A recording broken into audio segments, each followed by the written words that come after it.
Kita beralih ke kabar lainnya. Polda Metro Jaya menjadwalkan ulang pemeriksaan rektor nonaktif Universitas Pancasila dengan inisial ETH.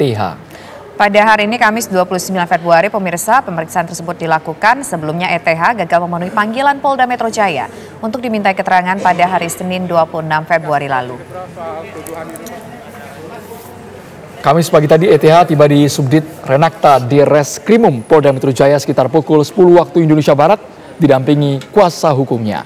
ETH dimintai keterangan sebagai terlapor dalam kasus dugaan pelecehan seksual terhadap dua pegawai kampus berinisial RZ yang usianya 43 tahun dan DF yang masih berusia 25 tahun. Para korban mengaku mengalami pelecehan pada Desember 2022 dan Februari 2023, namun baru berani melaporkan kasus ini ke polisi pada Februari 2024 karena tidak ada tindak lanjut dari pihak kampus.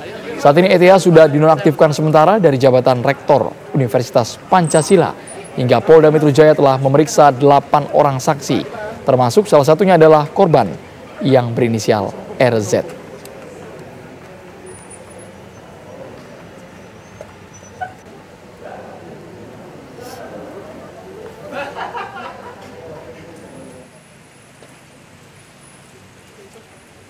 Prof, izin klarifikasi. Lalu bagaimana jalannya pemeriksaan kasus dugaan pelecehan yang dilakukan oleh Rektor Universitas Pancasila terhadap RZ tadi? Inisialnya kami ajak Anda bergabung bersama dengan rekan kami, ada Aurelia Zafira dari Polda Metro Jaya. Silakan Aurel.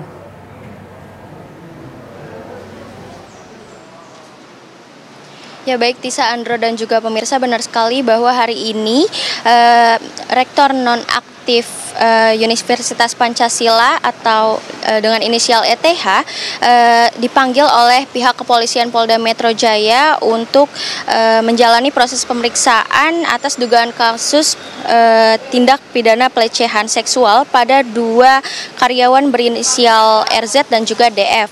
Nah, tadi ETH terlihat ditemani oleh kuasa hukumnya untuk menjalani pemeriksaan secara tertutup di Direskrimum Polda Metro Jaya pada pukul 10 siang waktu Indonesia Barat dan langsung masuk untuk menjalani proses pemeriksaan oleh pihak kepolisian.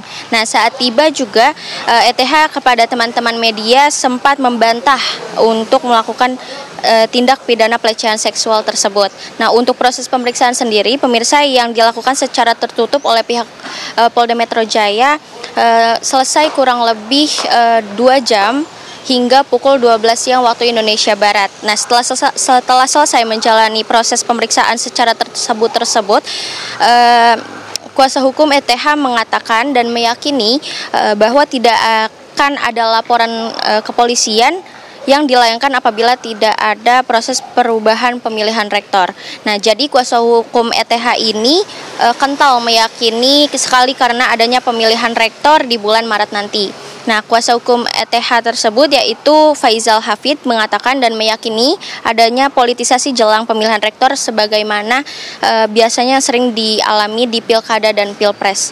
Nah, jadi ini yang menjadi catatan besarnya adalah saat dimintai keterangan usai melakukan pemeriksaan tadi di Direskrimum Polda Metro Jaya siang tadi, pemirsa. Begitulah informasi yang dapat kami sampaikan dari Polda. Andro dan Tisa, saya kembalikan ke studio.